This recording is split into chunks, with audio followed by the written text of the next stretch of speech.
Olá, tudo bem? Que bom estarmos juntos novamente. Esta é a Escola Bíblica Dominical da Igreja Batista de Barão da Taquara, Praça Seca 32. Como que é a Igreja Barão da Taquara e está na Praça Seca? Porque o nome da praça não era Praça Seca. O nome original da praça é Praça Barão da Taquara. A gente ficou com essa fama da chamada Praça Seca. E nós estamos estudando esta revista, que a proposta é estudarmos a mensagem bíblica de Hebreus. Eu estava falando da Praça Seca e passei para a revista, mas eu preciso dizer para você que a nossa igreja está aqui de portas abertas. Quando você quiser vir, pode procurar a mim, o pastor, ou a qualquer outro irmão da igreja e dizer: eu assisto a Escola Bíblica Dominical no site da IBBT, Igreja Batista de Barão da Taquara.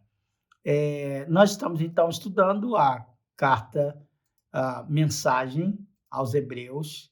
E antes de orar, porque nós sempre começamos com oração, eu queria pedir você para dar seu like aí, seu gostei, seu joinha neste vídeo, para avisar o YouTube. Ô, YouTube, os caras lá estão passando um conteúdo bom que ele deve ser visto por outras pessoas.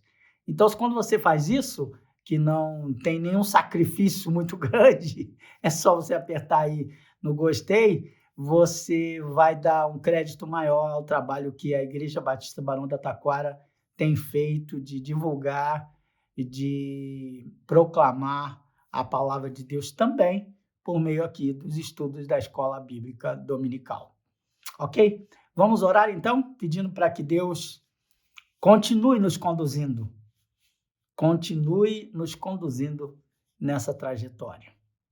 Senhor, nós te pedimos que o Senhor nos conduza durante essa trajetória do estudo desta carta que é um sermão, a carta aos Hebreus. Muito obrigado porque a tua palavra é tão atual e ela pode e deve continuar falando aos nossos corações. O que nós te pedimos é que o Senhor sensibilize nossas mentes e corações para entendermos o que o Senhor quer de nós. Assim nós oramos em nome de Jesus. Amém.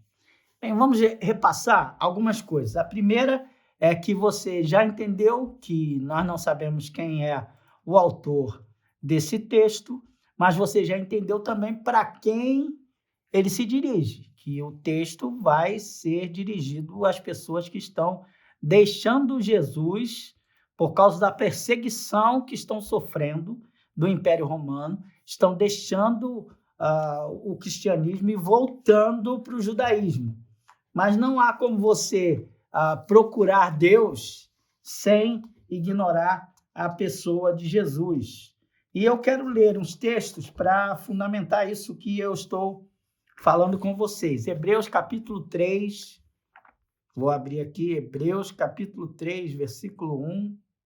Olha bem o que o autor diz. Portanto, santos irmãos, participantes do chamado celestial, fixem os seus pensamentos em Jesus, apóstolo e sumo sacerdote que confessamos.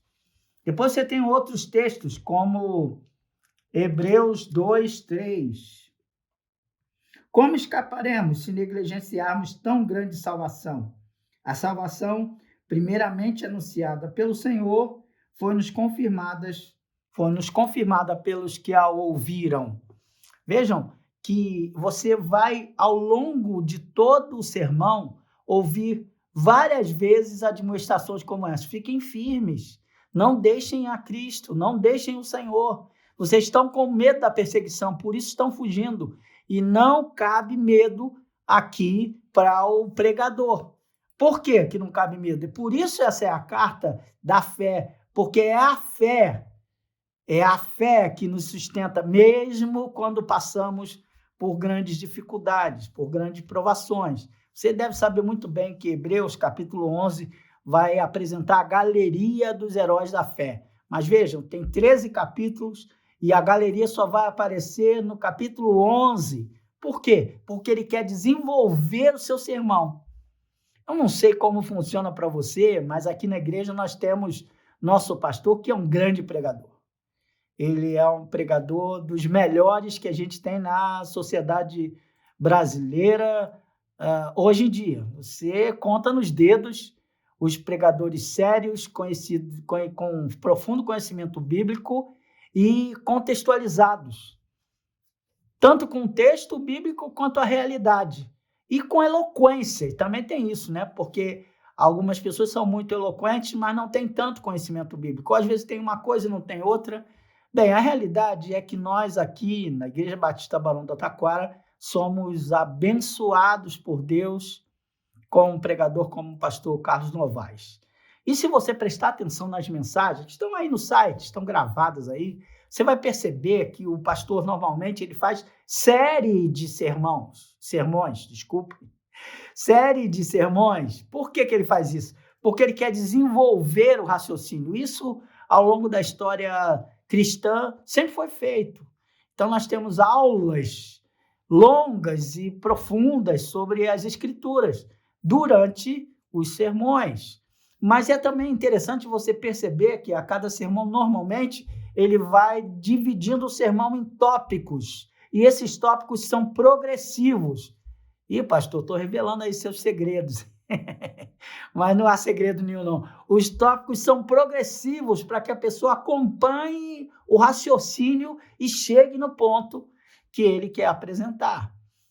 É a mesma coisa que faz o autor de Hebreus. Na verdade, é o pastor Novaes que faz a mesma coisa que faz o autor de Hebreus, que é bem mais antigo do que o pastor Novaes. Mas isso é uma estratégia homilética. Não é omelete, não. Homilética, que é a arte de falar, de pregar.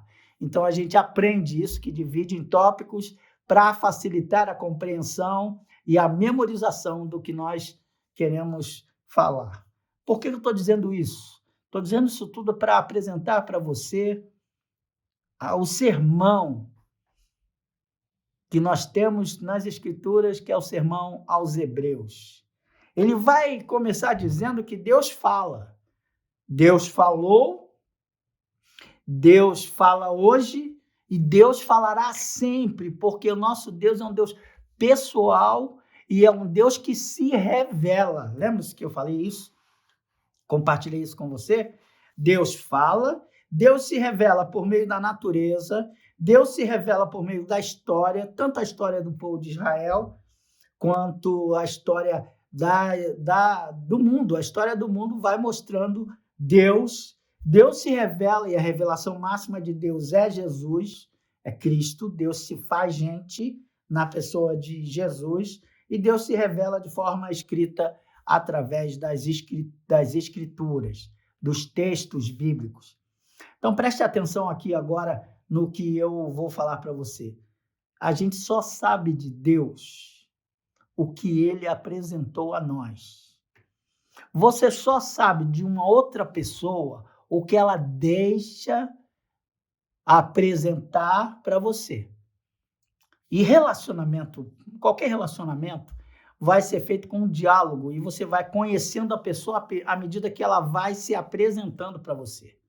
Aqui, neste sermão, Deus vai se mostrando, vai se descortinando diante de nós e mostrando seu caráter, seu jeito, sua personalidade. Agora, vale a pena você lembrar que tudo o que nós dissemos aqui já foi dito para cristãos como eu e você. Por que isso foi dito? Porque nós temos a tendência de nos acomodarmos, ficarmos, como diz a gíria, de boa. Na hora que somos pressionados, a gente fica incomodado. E era o que acontecia com aqueles irmãos. Na hora que eles estavam sendo pressionados, eles ficaram incomodados e foram procurar um lugar para se acomodar. E o autor desse texto, ele diz, não se acomodem,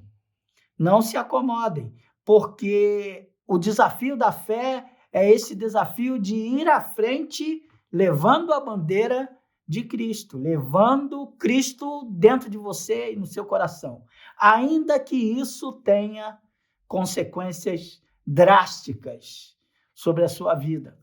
É muito interessante porque a Bíblia vai usar uma expressão Macarios, e ela vai usar essa expressão forte que vai mostrar que a gente pode ser testemunha de Jesus. E não apenas assim, Marte de Jesus. Aliás, o Marte no Concepção nem é aquele que morre por alguma coisa. O Marte, na verdade, é a pessoa que está disposta, se for o caso, a morrer. Mas ela está disposta a viver pelo que ela crê. É isso. Em essência, é isso que o autor aos Hebreus vai dizer. Que quem segue a Jesus larga tudo para seguir a Jesus. Está disposto a dar a sua vida por Jesus. E, às vezes, acontece para testemunho, para exaltação do nome de Deus mesmo, essa entrega de vida e de serviço. Eu estou assustando você? Eu estou assustando você, mas é pesada a mensagem dessa mensagem de Hebreus, viu?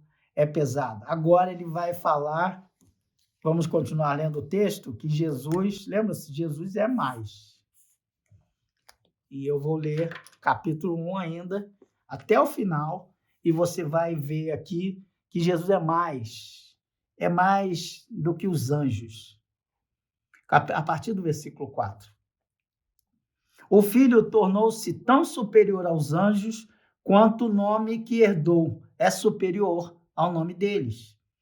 Pois qual dos anjos Deus alguma vez disse: Tu és meu filho, hoje te gerei? Aqui é uma citação do livro de Salmos.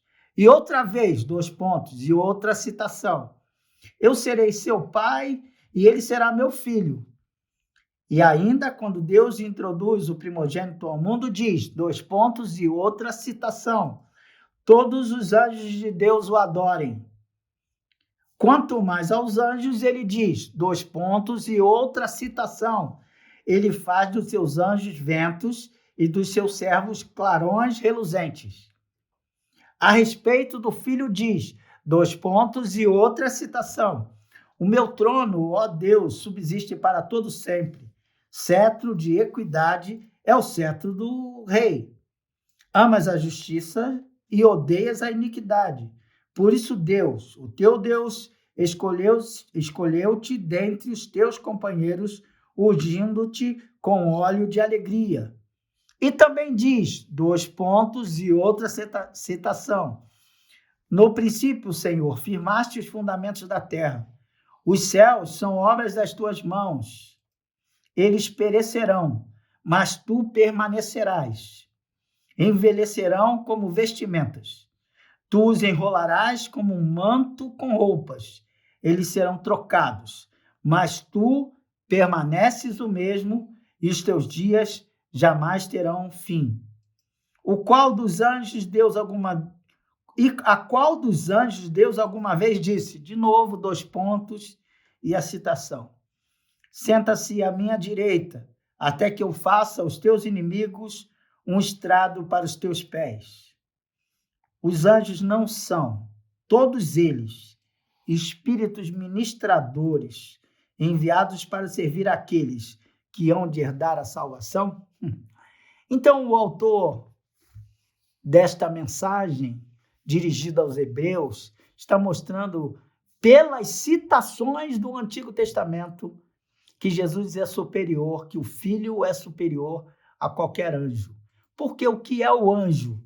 Bem, aí eu vou pedir a você para ter um pouco mais de paciência, para você entender que o anjo é mais do que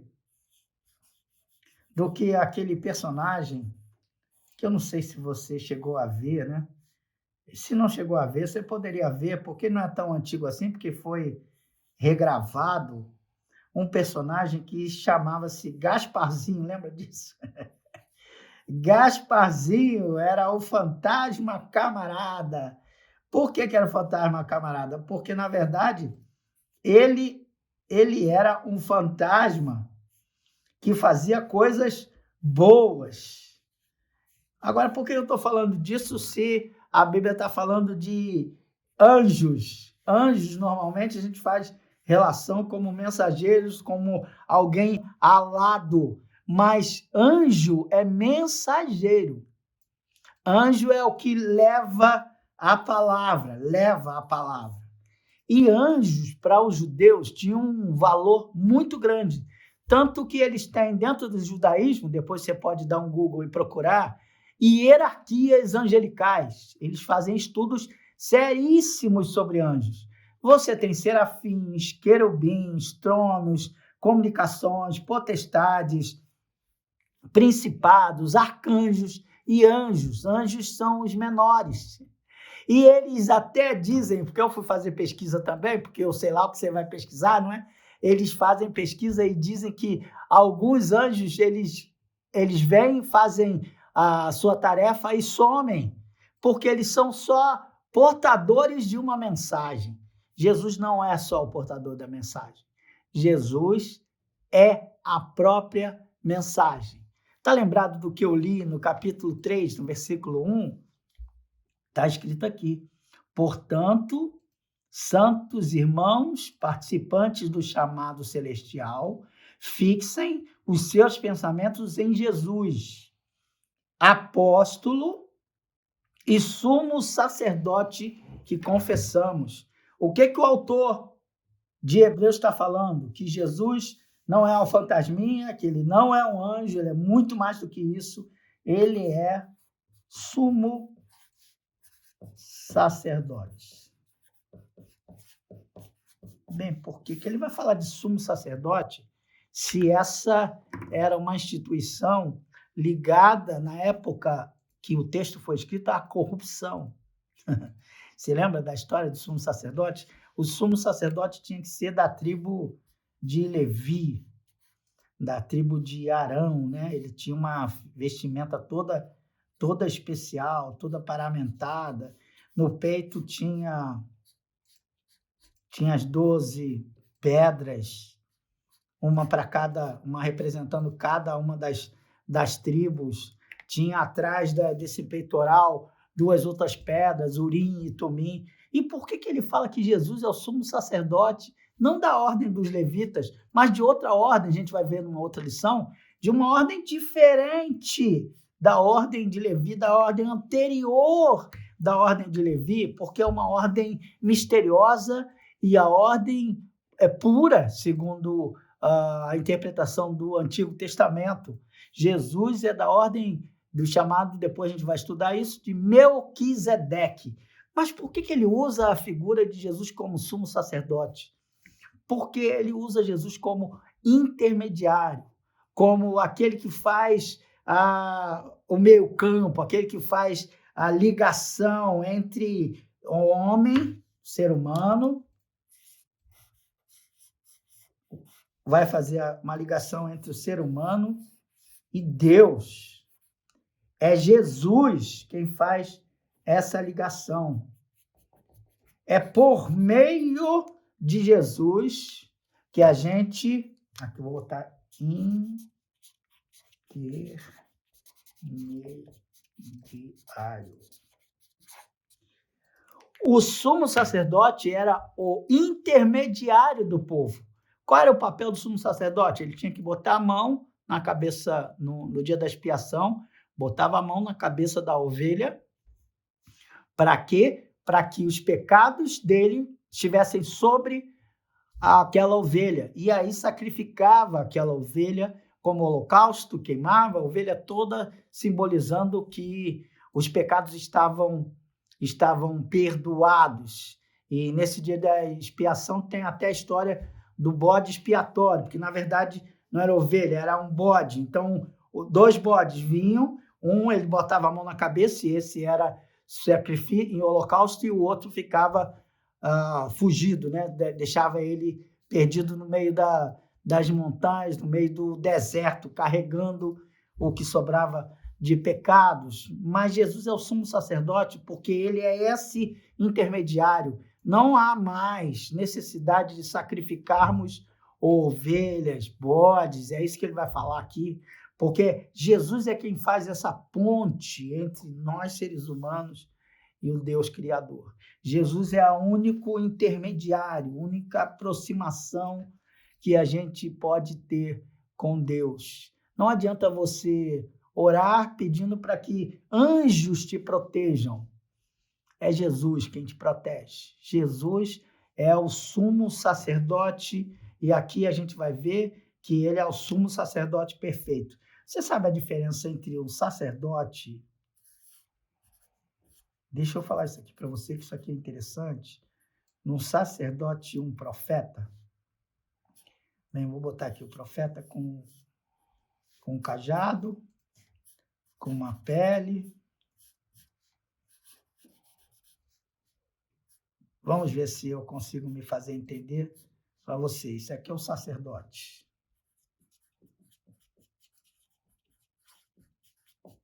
Esse aqui é o profeta. Veja aqui. O profeta recebe a palavra de Deus e fala da palavra de Deus ao povo, aos homens. O profeta é a boca de Deus, está entendendo? O profeta é a boca de Deus. E o sacerdote? O sacerdote ouve o povo. Ele ouve o povo. Ele ouve o povo e ele leva isso que ele ouviu, ele fala com Deus. Vejam a diferença? O profeta vai receber de Deus, ele vai receber de Deus a palavra e vai dizer esta palavra para o povo. O sacerdote, o caminho é ao contrário. Ele ouve o povo e fala dos problemas do povo para Deus. Agora pense comigo, quando o autor do Sermão de Hebreus está dizendo que Jesus é o sumo sacerdote perfeito, ele está dizendo que Jesus é parceiro. Jesus é o que cumpre a lei, mas é o que nos ouve. Deus não apenas fala por meio de Jesus. Deus nos ouve através de Jesus. Vejam que coisa interessante. Ele é um intermediário que nos leva até Jesus. E este caminho é o caminho da santidade, é o caminho que nos aproxima de Deus. É um caminho que, durante esse percurso, nos aproximamos de quem está nos levando para lá, ou seja, Jesus. Ele é o próprio caminho, ele é a própria intermediação do homem para com Deus. Então, Deus fala e Jesus nos ouve. Jesus te ouve. Jesus te acolhe. Jesus te abraça. Jesus te entende. Por quê? Porque ele se transformou em homem, em ser humano, como você e como ocorre comigo. Jesus é Deus transformado em gente. E o que o autor deste texto de Hebreus está nos dizendo é que Jesus é mais do que qualquer hierarquia angelical. Os anjos têm uma proximidade tremenda com Deus. É claro, são mensageiros do próprio Deus. Mas Jesus é mais do que os anjos. Ele não é apenas o mensageiro de Deus. A mensagem de Deus é Jesus. Ok, mas essa mensagem me carrega até Deus e vai me explicando, me consolando, me orientando em como eu devo seguir. Eu vou fazer uma viagem para terminar essa nossa aula. Convido você a fazê-la comigo. No finalzinho do livro de Lucas, tem uma história que eu acho uma história rica, muito interessante, que me lembra essa situação, que é a história dos 2 discípulos no caminho de Emaús. Eles estavam desistindo também. Jesus morreu, algumas pessoas estavam dizendo que que ele ressuscitou, mas eles não viram, eles voltaram, estavam voltando para Emaús. E no meio do caminho aparece uma pessoa legal, sabe? Vai conversando no meio do caminho. O que vocês estão fazendo? De onde vocês vieram? Para onde vocês vão? E vai conversando com elas no caminho. Ah, estamos muito tristes, mas por que vocês estão tristes? Diz para mim, você não sabe? E aí a pessoa que está seguindo fala, não, que coisas que estão acontecendo? Jesus que morreu, disse que no terceiro dia ele ia ressuscitar. Algumas mulheres ouviram que ele ressuscitou. E aí o texto de Lucas vai dizendo que Jesus, começando de Moisés, passando por todo o Antigo Testamento, ia mostrando o que se dizia do Messias lá nas Escrituras. Imagina que aula. Ao longo do caminho, Jesus conversando.